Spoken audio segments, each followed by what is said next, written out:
eDeskers! Interested in discovering the secret to fast and personal customer service? Stay tuned and learn how to use snippets in your replies on eDesk. It's very easy to use snippets in eDesk.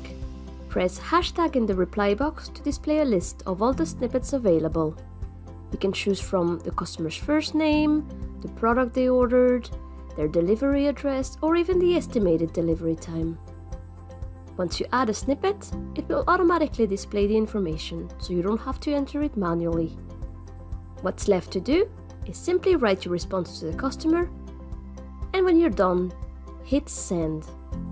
It's super easy and saves you a lot of time. I really hope you enjoyed this video. If you're interested to learn more about eDesk, check out the link below.